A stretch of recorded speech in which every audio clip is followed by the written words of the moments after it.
On se rapproche des choses très, très, très sérieuses du début de la saison WNBA. Aujourd'hui, la preview d'une équipe qui est allée jusqu'en finale l'année dernière, qui a échoué contre le Liberty au terme d'une superbe bataille et défaite 3-2 pour les Minnesota Lynx, qui ont réussi une saison surprenante pour beaucoup. 30 victoires, 10 défaites, deuxième de saison régulière. Des individualités qui ont brillé, surtout une qui a fait la meilleure saison de sa carrière, Nafisa Collier, élue dans le meilleur 5 de la saison. Dauphine d'Aja Wilson pour le MVP, élue dans le meilleur 5 défensif, élue meilleure défenseuse de la saison. Et Alana Smith, qu'il ne faut pas oublier, qui a été élue dans le deuxième meilleur 5. Les Lynx qui ont fait une saison, je le répète, magnifique et qui vont tenter de répéter, de faire au moins aussi bien, ce qui ne sera pas simple parce qu'on sait toujours que la saison d'après est toujours plus compliquée. Et on va donc commencer par ce qui s'est passé à l'intersaison avec Gis. Ouais, donc il ne s'est pas passé énormément de choses. Ça a été surtout des petits ajustements un peu à la marge, hein, ce qui est assez logique dans une équipe qui a joué le titre l'année dernière et je pense qu'il va rejouer le titre cette année.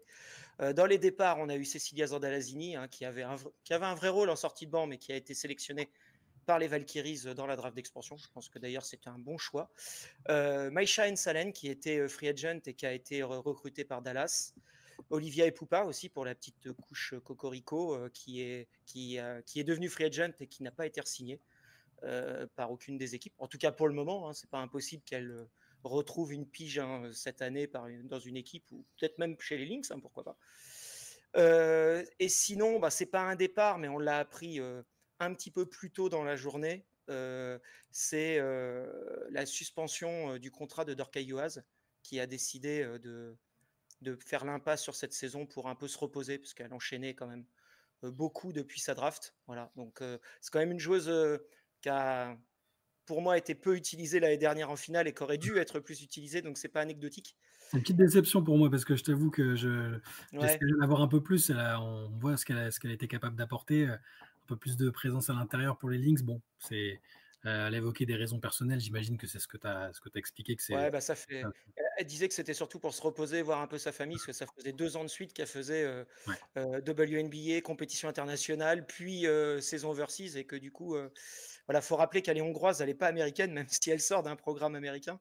Donc voilà, il y a peut-être aussi une envie de se ressourcer un peu, quoi. Et au niveau des arrivées, c'est pareil, on a bon, des choses un peu à la marge, hein, mais qui vont être quand même très intéressantes.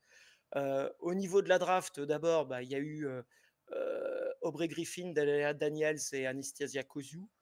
Bon, Aubrey Griffin ne jouera pas cette année, elle a eu des petits problèmes au genou et donc elle a été suspendue. D'ailleurs, mettez une pièce à l'avenir hein, pour un style de draft sur cette joueuse, parce que je pense que ça sera bien pour l'avenir. Bon, Dalia Daniels et Anastasia Kozu, je pense qu'elles ne feront pas l'effectif. Et Dalaya Daniels, elle a déjà été cut. ouais, elle a été cut, ouais, d'ailleurs, oui, exact, ouais, c'est vrai. Et après, au niveau des arrivées, on a donc Grace Berger qui arrive d'Indiana, enfin plutôt qui a été coupé par Indiana et qui a été récupéré par les Lynx. Une chose qu'on aime bien. Une joueuse qu'on aime bien et qui pourrait, je pense, apporter en fin de banc, en fin de rotation. Carly Swamelson qui est arrivée dans un trade aussi contre des pics de Washington. Donc ça, pour moi, c'est une super recrue, c'est une super joueuse qui va se mettre très très bien dans le role player parfaite pour le style de jeu des Lynx. Et puis le petit dernier coucou Cocorico, puisqu'on a perdu Olivier Poupa, mais on a eu la signature de Mariam Badian, pour le moment qui est une signature de training camp, mais honnêtement, je pense qu'il n'y a pas trop de doute sur le fait qu'elle va faire le roster, surtout depuis en plus la suspension du contrat de Dorcas Yoaz. Elle rentrera certainement en rotation d'Alana Smith juste derrière, quoi. Je pense que c'est intéressant peut-être de s'arrêter quelques instants sur Mariam Badian parce que qu'est-ce qu'on peut attendre, qu'est-ce qu'elle peut attendre de cette expérience en WNBA. C'est la première, c'est pas une toute jeune joueuse, elle est pas, attention, il lui reste de belles années devant elle, mais c'est pas une débutante. Comment vous la voyez dans cette équipe, est-ce qu'elle aura un rôle important? Moi, à la base, je pensais que de toute façon, elle ferait partie du roster parce que souvent, quand tu fais venir des joueuses un peu expérimentées comme ça, enfin, tu vois, c'est pas une jeune joueuse, c'est-à-dire que c'est quand même une organisation, je suppose, personnelle assez importante de partir à l'étranger comme ça.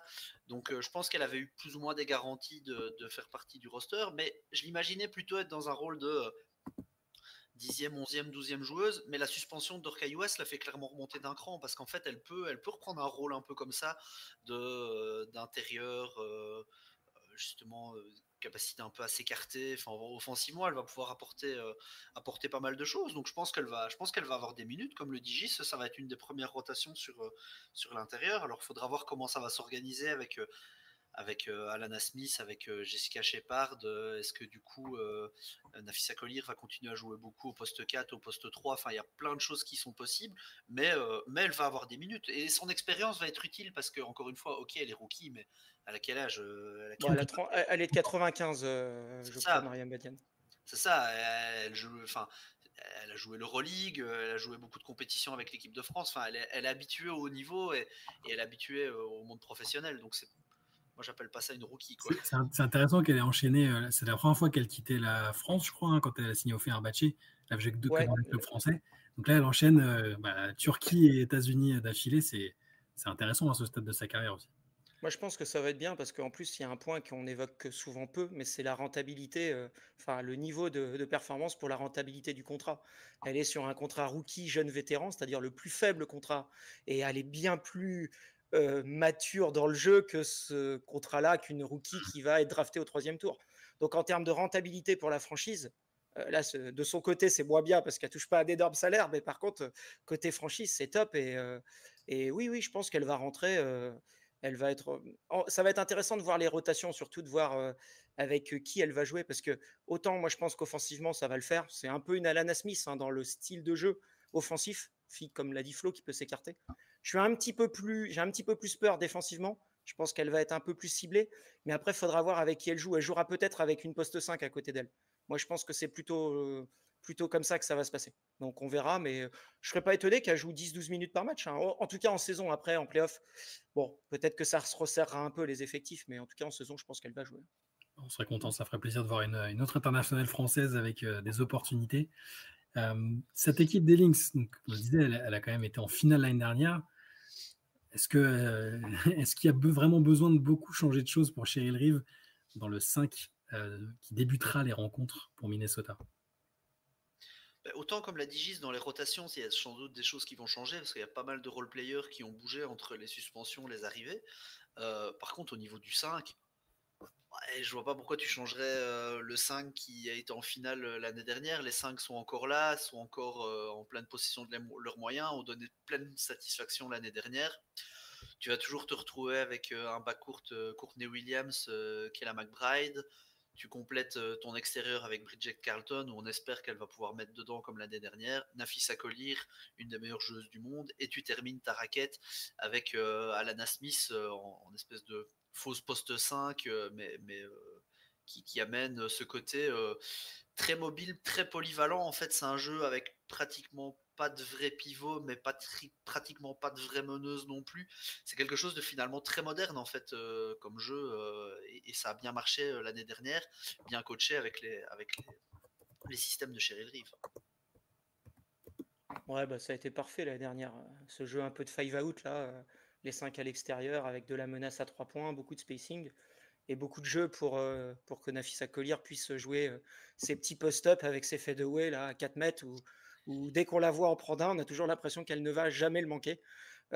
Donc même quand c'est Joe Quell Jones en face, ceux qui se rappellent de la finale vont.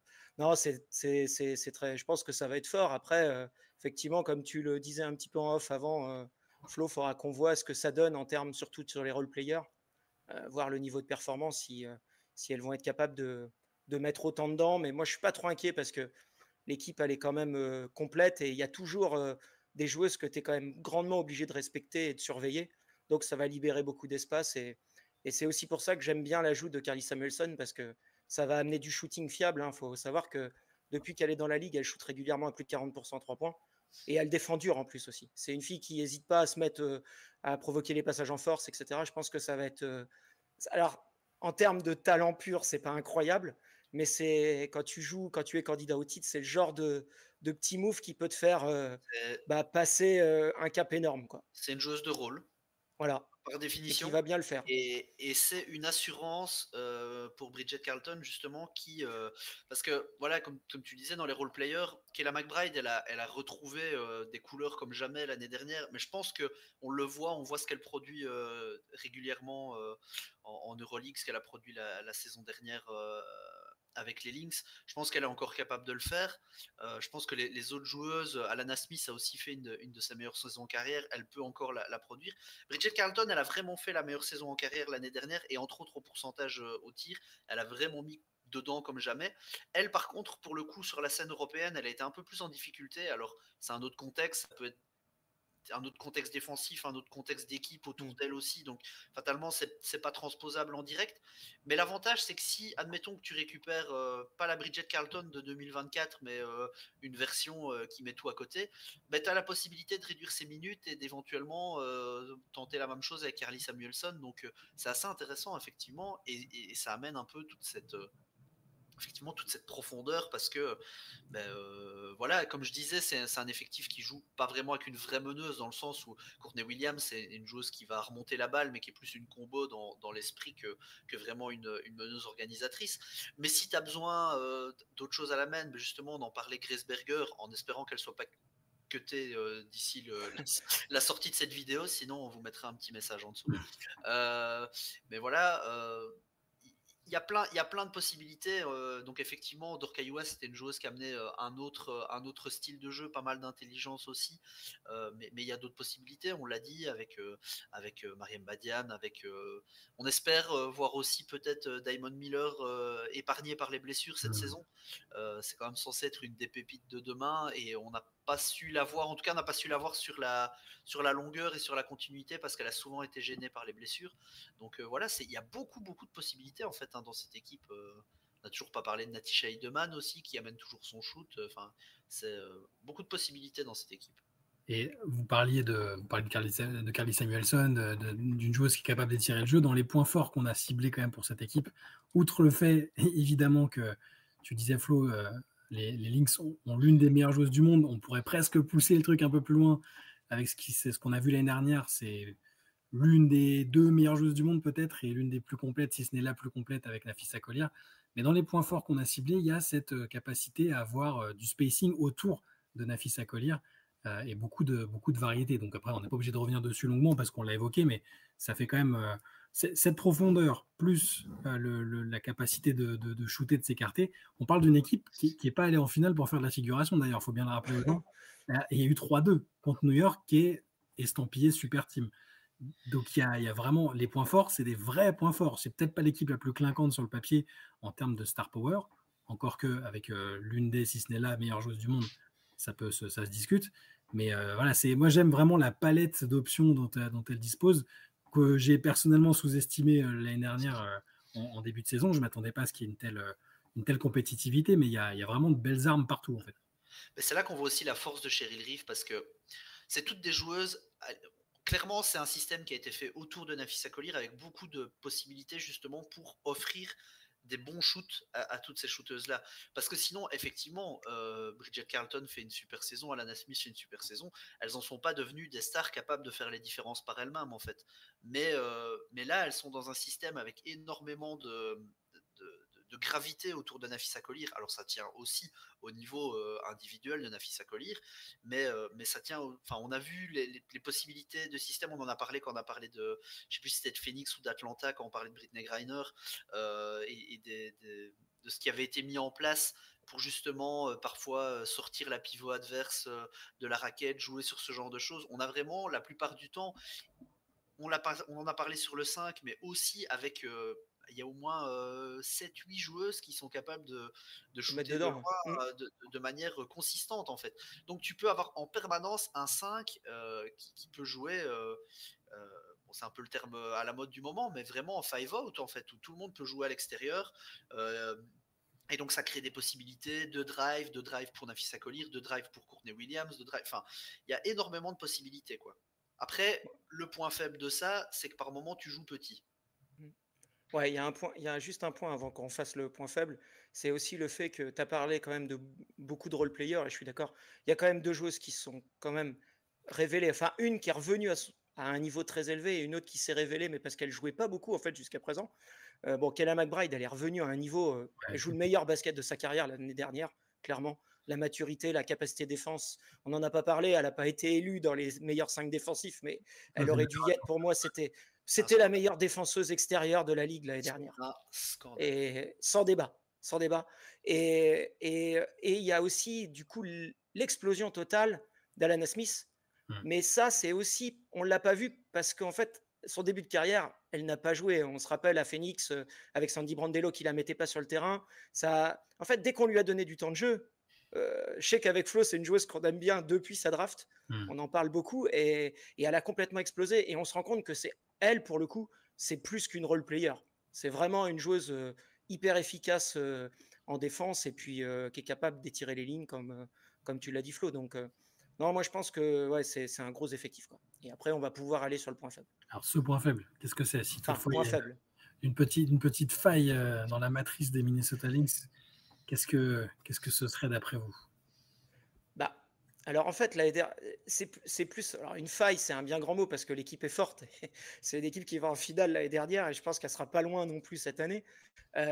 Disons que l'année dernière, elles se sont fait vraiment dominer au rebond et notamment dans les playoffs. Pourquoi? Parce que c'est tout ce qu'on a évoqué, c'est du jeu 5 out, c'est du jeu avec des joueuses plus petites qui sont moins proches du panier et donc du coup elles vont effectivement, même si Nafisa Collier est quand même une grosse rebondeuse pour sa taille, mais ça manque quand même quand elle joue, voilà, comme on avait vu contre Joe Jones en finale, elle rayonnait. Donc moi j'avais un petit peu peur sur le rebond. Ce qui me rassure beaucoup, et on en a parlé parce qu'on l'a su quand même assez récemment, c'est le retour de Jessica Shepard, qui à mon avis, on n'en a pas beaucoup parlé là dans la preview, mais qui va, à mon avis, va beaucoup changer de choses sur cet aspect parce que c'est une énorme rebondeuse. Et elle est capable de prendre 15-16 rebonds par match régulièrement. Et donc, je pense que ça peut devenir vraiment très bien sur cet aspect-là. Mais je reste quand même un petit peu plus sceptique. Pourquoi? Parce que je pense qu'elle ne va pas être dans le 5 et que les grosses minutes se joueront quand même avec Nafisa Collier et Alana Smith. Et donc là, c'est peut-être un petit peu plus faible au rebond. Après, l'année dernière, elles l'ont assumé. Hein. Elles ont dit, OK, vous allez nous battre au rebond, mais nous, on va vous battre ailleurs. Et donc, ça a marché quand même plutôt pas bien. Elles sont passées à quoi? À perdre de quoi le game 5 de 4 points, 3 points, je sais plus 4 points, 3 points, je l'ai plus en tête le score, mais voilà, elles sont proches de New York dans le game 5. Hein. Après l'équipe a eu une énorme réussite au tir l'année passée. Oui. Et donc ça t'aide aussi à donner moins de rebonds à l'adversaire. Donc il faudra garder cette efficacité offensive. Hein, et on en revient toujours à ça. On en revient à ce spacing, à la capacité des role-players. Parce que malgré tout, même si l'équipe est forte, en fait c'est une équipe qui est très homogène sur jusque pas mal de role-players. En fait, tu peux aller assez loin dans la rotation sans vraiment tomber sur des role-players qui vont être une grosse liability, comme on dit en anglais, par rapport à ton effectif. Mais par contre, on va pas retourner notre veste non plus. Par rapport à d'autres équipes, t'as pas non plus 3-4 joueuses qui sont vraiment des stars qui vont faire la différence elles-mêmes. Donc il faut que ton système continue à bien fonctionner. Et voilà, et c'était ça que moi je mettais aussi comme petit point faible. Mais comme on le disait, des joueuses comme Bridget Carlton, Alana Smith, Kayla McBride, même si Kayla McBride, je la considère pas comme une role player du tout, hein, sont des joueuses qui ont pratiquement fait la meilleure saison de leur carrière l'année dernière, alors Kayla McBride pas vraiment, mais en tout cas elle a fait vraiment un retour, enfin en tout cas statistiquement elle a pas fait la meilleure saison. Après au niveau du rendement et de l'impact, entre autres défensif, je suis d'accord qu'elle a fait la meilleure saison de sa carrière. Mais donc voilà, on a vraiment toutes les étoiles qui se sont alignées la saison passée, et donc est-ce que c'est possible d'avoir cet alignement de planète 2 saisons de suite? Ça c'est une des questions. J'ajouterais enfin c'est pas un bémol, c'est plus une interrogation. Vous savez que j'ai toujours été un sceptique un peu de Courtney Williams. Je reconnais très bien ce qu'elle apporte depuis le début de sa carrière. Une énergie, un enthousiasme, une agressivité offensive qui a beaucoup aidé les équipes par lesquelles elle est passée, hein, avec le Sun notamment. Mais sa saison dernière et ses playoffs notamment, est-ce qu'elle est capable de refaire la même chose, d'être assez fiable, assez disciplinée dans une équipe qui a quand même une certaine académie de jeu? Avec Cheryl Reeve, c'est pas des électrons libres dans tous les sens. Je me demande si elle est capable, mais c'est mon côté sceptique qui parle, et je suis persuadé qu'elle est tout à fait capable enfin pas de me faire mentir, mais de me rassurer en tout cas par rapport à ce qu'on l'a déjà vu faire parfois, être un peu plus éparpillé dans le jeu. Ce qui est intéressant là-dessus, c'est que quand tu regardes comment elle a joué l'année dernière, c'est peut-être une des joueuses qui était justement pas trop dans le système. Et je trouve que c'est la force de Cheryl Reeve l'année dernière, comment elle l'a utilisé. C'est parce que ce jeu de 5 out, il permet aussi beaucoup sur des pick and roll, etc., un peu au large, à Courtney Williams, soit d'aller au cercle, soit de prendre des mid-range. Et on sait qu'elle adore ça. Et d'ailleurs, où elle est forte, c'est vraiment à 4-5 mètres du panier.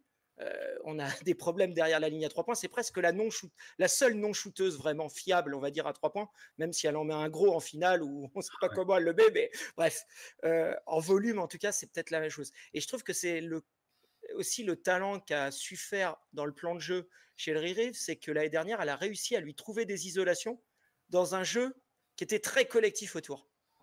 Et elle a joué très peu meneuse, en fait, à monter la balle, comme disait Flo. Mais quand on regarde l'organisatrice de jeu, c'était souvent pas elle. Ça a donné la balle. Soit elle jouait des ISO sur des pick and roll, soit derrière, elle donnait la balle au poste haut et puis ça organisait autour, en fait. Parce qu'il y a des bonnes passeuses. Kayla McBride, ça reste une bonne passeuse. Nafisa Collier aussi. Même Alana Smith, c'est une bonne passeuse pour sa taille et son poste. Donc, je ne suis pas trop inquiet, moi, là-dessus. Si elle joue dans le même mood, en tout cas. C'est ça qui est intéressant, c'est qu'en fait, par rapport aux années précédentes que tu mentionnais, Cheryl Reeve l'a pas fait jouer meneuse, en fait. Elle l'utilise sur la remontée de balle parce qu'elle a un handle qui lui permet de supporter la pression et que si tu faisais remonter la balle à Nafisa Collier, fatalement tu te crées d'autres problèmes. Mais en fait, elle remontait la balle et assez vite, souvent, tu avais beaucoup de systèmes qui commençaient par un poste haut sur Nafisa Collier ou sur Alana Smith enfin voilà. Ou alors, comme tu disais, Gis, un mismatch, et là, dans ce cas-là, on lui disait vas-y, fais ton ISO, tu prends le pic, et elle shootait juste après avoir contourné l'écran à 4 mètres derrière. Et ce qu'on oublie sur elle, c'est qu'elle a plein de défauts, hein, d'efficacité. Je suis d'accord avec toi, tu sais aussi ce que j'en pense. Mais par contre, il faut reconnaître un talent, c'est que sur de l'isolation, sur du 1 contre 1, elle est capable de créer son tir et de marquer des points. Et ça, c'est pas le cas de tout le monde. Et ça ajoute une arme supplémentaire, en fait, qui est un peu différente des autres joueuses. Donc ça, c'est quand même intéressant. Je me rappelle de plein de matchs en finale où elle a beaucoup ciblé Jonquel Jones sur les pick and roll, sur les écrans, parce que elle était plus rapide et en fait, elle venait l'impacter comme ça, quoi. Elle la connaît bien. Oui, en plus, elle la connaît bien. Oui. Il y a eu quelques... Je suis un peu revenu de mon scepticisme, hein, justement, parce que sur le début de carrière, alors, il y a quand le Sun va en finale, elle est un peu la mascotte de l'équipe. Enfin, voilà. Mais elle m'a un peu dérouté par le passé parce que n'était pas toujours. Voilà, c'était un peu irrégulier. Mais là, je veux dire, sa saison dernière, c'était remarquable. Il n'y a rien à dire là-dessus. Et c'est vrai que c'est une arme supplémentaire pour les Lynx. Je pense qu'elle a été très surcotée par certains Américains à un moment, notamment suite à la campagne du Sun, là que tu veux parler. Ouais. Et je pense qu'aujourd'hui, elle est presque un peu sous-cotée. Tu vois, c'est marrant. En fait, on l'a montée très très haut, très rapidement, et puis après on l'a redescendu parce qu'on s'est dit ça peut plus être une première option. Puis maintenant, on a plutôt tendance un peu à dire voilà, c'est moyen, alors que ça reste une joueuse solide quand même. Il y a du caractère, de la personnalité, ça c'est toujours indéniable chez elle, et dans un groupe c'est quand même bien. Il y a eu le petit passage à vide entre guillemets de compétitivité avec Atlanta et compagnie, mais ça va être une arme intéressante. Tout ça, quoi. Les bagarres, tout ça. Pourtant, c'est pas notre joueuse à suivre, c'est pas Courtney Williams. On en a déjà un peu parlé de Kayla McBride. Moi, honnêtement, je m'attendais pas à revoir une Kayla McBride à ce niveau, et même, franchement, après son départ des Aces, elle a connu des problèmes de santé mentale qu'elle a évoqués déjà sur la fin de son aventure avec Las Vegas. Elle en avait parlé dans un texte super intéressant, comme toujours dans le Players Tribune. Et ses saisons précédentes avec Minnesota, sa saison précédente, je la trouvais un peu, je ne sais pas si décevante est le terme, mais un peu discrète par rapport à la joueuse que ça peut être, que ce soit en attaque ou en défense. Là, voilà, vous en avez déjà parlé tout à l'heure, mais elle fait une saison magnifique en défense. Elle tient aussi la route en attaque. Elle est bien dans le groupe. On a retrouvé une Kayla McBride de très haut niveau, tout simplement. Donc maintenant, est-ce que c'est cette joueuse-là que les Lynx vont retrouver cette saison, ou est-ce que c'était un peu une parenthèse enchantée? Je me pose toujours la question pour les joueuses qui reviennent comme ça à ce niveau-là. Ça va être un facteur important quand même. On va pas se mentir, on l'a pensé peut-être... Pas juste avant la saison dernière, parce que ça fait quand même déjà 2 saisons qu'elle était vraiment en train d'aller mieux. Mais il y a un moment, on la pensait en mode sur le déclin, fin de carrière. Pas mauvaise joueuse, mais elle a eu une période vraiment en grosse surchauffe à une époque où elle était dans les concours à 3 points, estampillée, grosse shooteuse en fait. Et puis sur la fin, les dernières années, Bill Laimbeer, ça a moins été... Elle rentrait plus vraiment dans le projet, en fait, on le sentait, elle commençait à être moins bien. Quand elle arrivait à Minnesota, il a fallu le temps qu'elle se remette en route. Mais moi, j'ai presque l'impression que c'est presque la défense qui l'a remise en route. Parce que... Et entre autres, on l'a vu aussi, moi, le premier moment où je me suis vraiment dit, oula, elle est peut-être vraiment de retour, en fait, c'est il y a 2 ou 3 saisons en Europe. Ouais, avec On le l'a Fener, vu toi, avec le Fener. Hmm. Et là, tout d'un coup, avec le Fener, elle revit. Et donc, on se dit, ah ouais, purée, en fait, tu sais, t'as une petite vibe à l'ancienne, alors qu'en fait, elle a que 32 ans, elle est pas vieille, hein, Kayla McBride. Mais comme, tu sais, t'as eu le côté, elle explose, il y a une petite chute, bah, tu te dis, bon, ben voilà, elle est peut-être déjà sur un peu un déclin de carrière. Et puis là, t'as une petite vibe nostalgique où tu te dis, ah ouais, en fait, c'est vrai que c'est cool. Sauf que derrière, elle a continué en W, elle a continué avec Cheryl Reeve qui a su la mettre pile dans le bon rôle. Euh, et ça s'est super bien mis. Elle a un complément parfait de Nafisa Collir parce que quand elle doit prendre le ballon, elle le prend. Mais si elle doit jouer sans ballon, ben, ça reste la joueuse qu'elle était. Elle peut tout à fait jouer sans ballon. Mais alors, l'impact défensif qu'elle met maintenant, et tu l'as dit, Gis, l'année dernière, c'est la meilleure défenseuse. Je ne sais jamais si on doit dire Ouais, défenseur, enfin, je sais pas comment on dit, mais bon, bref. extérieur.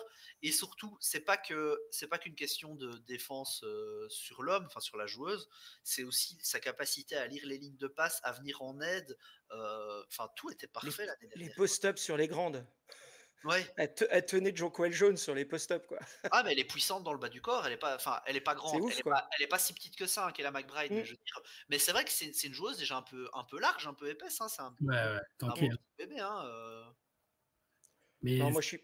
Vas-y, Shai. non, j'allais dire, et puis elle est vraiment sur une belle dynamique. C'est pas, elle a pas eu. Je parlais de parenthèse enchantée. Je me faisais un peu, c'était un peu c'était de la provocation parce que là, encore là, cette année 2024, elle est MVP du Final Four d'Euroleague. Hein. Elle a porté aussi l'équipe dans les moments importants. Je pense vraiment que là, elle a retrouvé une forme de. Enfin, c'est le bon cadre pour elle, Minnesota. Elle a retrouvé la confiance. Elle sort, là, la saison dernière, c'était sa meilleure saison de scoring depuis sa saison rookie. Il y a plein de choses. Donc, c'est passé par la défense Pourcentage. où elle a été vraiment bluffante. Et en plus, il y a l'attaque. Donc, je pense vraiment que ça va être le pendant de Nafisa Collier une nouvelle fois et que les ligues ont toutes les raisons d'avoir confiance en elle pour la saison qui arrive. Ouais, moi où je trouve que c'est fort, c'est encore une fois le boulot qu'a fait Cheryl Reeve. Elle l'a mis dans un rôle parfait pour elle. Ouais. Et en fait, ce qui est bien, c'est que je sais, je me rappelle l'année dernière, on parlait déjà dans les previews de se dire s'il manquait pas une troisième scoreuse en fait à Minnesota. On avait peur que ça soit un peu juste autour de Kayla McBride et Nafisa Collier. Et en fait, je trouve que Cheryl Reeve a été parfaite parce que elle lui a pas donné beaucoup plus de volume de tir, mais elle a cherché à la rendre Les bons tirs. efficace. Ouais. Et au contraire, plutôt que de lui dire bah, tu vas mettre 25 points par match avec moins d'efficacité, elle a cherché le scoring sur d'autres joueuses autour pour qu'elle reste autour, tu vois, un petit peu en dessous de 20. Et je trouve que là, du coup, elle fait plus de 40% à 3 points, je crois, la saison dernière, ouais. sur un gros volume en plus. Hein. Donc, c'est complètement dingue. Et, 40,7 à 3 points et sur plus de 6 tirs et demi en moyenne. ouais, Par voilà, mais tu vois, presque 7 impressionnant. tirs en 40 minutes, c'est, tu vois, les grosses saisons, c'est 8-9 de Sabrina et Kathleen, mais donc là, non, c'est un gros volume. Donc non, moi, je suis pas trop inquiet non plus, parce que je pense que tant que le système est comme ça, je vois pas de raison qu'elle s'épanouisse pas non plus, qu'elle continue pas à s'épanouir dedans, quoi. Ouais. C'est l'heure des pronostics. Où est-ce qu'on place les Minnesota Lynx qui ont été donc deuxième de la saison régulière la saison passée? Est-ce qu'elles font aussi bien, moins bien, mieux? Où est-ce que vous les avez classées? Moi, je les ai mis troisième parce que je pense qu'on va avoir à peu près la même saison que l'année dernière. Il y a peut-être l'effet un peu de surprise en moins. Et puis, comme je le disais, je pense quand même qu'il y a des role-players, je pense entre autres à Bridget Carlton, je pense à d'autres joueuses comme ça, qui, je pense pas, je dis pas qu'elles vont faire une mauvaise saison, loin de là, mais l'année dernière, il y a quand même vraiment tout qui s'est aligné hyper parfaitement. Et donc, c'est pour ça que je peux imaginer éventuellement une période où les choses rentrent un peu plus dans le rang. Euh, et donc voilà. Et puis je me suis un peu emballé sur Vegas, où j'ai été fort optimiste. Donc fatalement, si tu mets quelqu'un deuxième, il faut bien mettre quelqu'un troisième. Mais ça reste une équipe où de toute façon, c'est pas en régulière qu'on les attend. Donc c'est après qu'il faudra voir les match-ups, il faudra voir ce qui se passe. Mais une équipe qui sera encore très dangereuse en playoff. Parce que par contre, par rapport aux points faibles qu'on a envisagé et dont on a discuté, je pense que l'équipe a peut-être plus d'armes en playoff parce que plus de capacité d'adaptation à différents plans de jeu, plus d'options différentes. Et si c'était pas Cheryl Reeve la coach, on pourrait se dire que bon, pas savoir exactement, mais là on a quand même quelqu'un qui sait utiliser ses options. Même si l'année dernière, je trouve qu'elle a un peu tardé à réagir, et entre autres on a parlé d'Orcaillouas et je pense qu'elle aurait pu. Elle a mis 2 matchs de trop, quoi. Ouais. Mais elle a fini par le faire quand même, ce qui prouve quand même qu'elle avait bien lu le truc. Bon, moi, je sais pas, j'ai hésité, surtout depuis que je sais qu'il y a une blessure importante dans l'équipe que j'avais mis numéro 1 au départ. Mais je vais quand même les laisser deuxième. Voilà, parce que je pense quand même que en termes d'effectifs, c'est pas le deuxième meilleur roster de la ligue. Par contre, je pense que c'est largement la deuxième meilleure équipe, voire même peut-être la meilleure équipe, celle qui joue le mieux. Et donc, je vais les mettre deuxième. Et puis, je me dis aussi qu'on n'est pas à l'abri d'un petit pépin, d'une cheville qui tourne. Il suffit qu'il y ait une cheville qui tourne et que Nafisa Collier manque 2 semaines. Ouais. Et là, le château de cartes, il s'écroule quand même totalement parce que autant il y a des équipes de haut de tableau qui ont des plans B. Si là, Nafisa se blesse, je ne sais pas comment l'équipe va vraiment jouer. Et parce que là, du coup, tu n'as plus la star absolue autour de toute la construction. Donc, voilà, je vais les mettre deuxième. Mais par contre, dans le jeu, je pense toujours que c'est la meilleure équipe et je pense que c'est l'équipe qui produira le plus de jeux en WNBA. Moi, j'ai eu un peu le même raisonnement que Flo. C'est-à-dire que je suis totalement d'accord avec ce que vous avez dit. Hein, les armes, elles sont évidentes. C'est collectivement peut-être ce qui se fera de mieux, en tout cas sur la saison régulière. Et puis en play-off, je ne miserai pas contre elle pour aller très loin, pour peut-être même retourner en finale. Et je suis toujours méfiant sur le côté la surprise est passée. Maintenant, les équipes vont les jouer comme une équipe qui est classée, qui a été en finale, comme une équipe qui a fini deuxième de saison régulière. Est-ce qu'elles seront en mesure de freiner ça? J'en ai aucune idée. Du coup, je les ai mises que troisième. Mais je ne serais pas du tout surpris qu'elles finissent deuxième ou même qu'à la fin, on se dise en saison régulière, avec Nafisa Collier en niveau MVP, le groupe qui tourne bien comme la saison dernière, qu'elles finissent première. Aucun souci. Voilà, pour l'instant, moi, je me suis juste fixé sur la troisième place sans qu'il y ait un monde, ce que je l'ai dit dans des précédentes previews. Je pense qu'il y a vraiment 3 équipes qui me semblent un peu au-dessus collectivement là, sur cette saison-là. Donc, qu'elles soient première, deuxième ou troisième, ça ne fait pas une énorme différence. Moi, je les vois troisième. Je pensais que tu tirais jusqu'au bout et que tu assumerais la première place, Gis, mais une d'Orcaillouas. Non, c'est pas. Non, c'est plutôt une. En fait, au départ, je les avais mis deuxième, clairement. Mais j'ai hésité à les remettre première parce que, voilà, je vais pas spoiler, mais même s'il reste plus qu'une équipe, donc normalement, si vous avez fait les comptes, vous savez ce qu'on va faire. Mais voilà, c'est la blessure dans l'équipe de tête la grosse blessure dans l'équipe de tête qui m'a fait hésiter sur replacer les Lynx premières. Mais bon, voilà, de toute façon, ça ne jouera pas à grand-chose. Et l'année dernière, il y avait quoi entre New York et... Il devait y avoir 3 victoires peut-être d'écart sur 40 matchs. Donc, ça va être serré, de toute façon, je pense. Ouais. On a fait un peu plus long parfois que sur d'autres previews, mais c'est normal. Ouais. C'est comme les finalistes, donc c'était mérité. On se retrouve demain pour la dernière preview avant le début de la saison WNBA. Ciao, ciao. Ciao.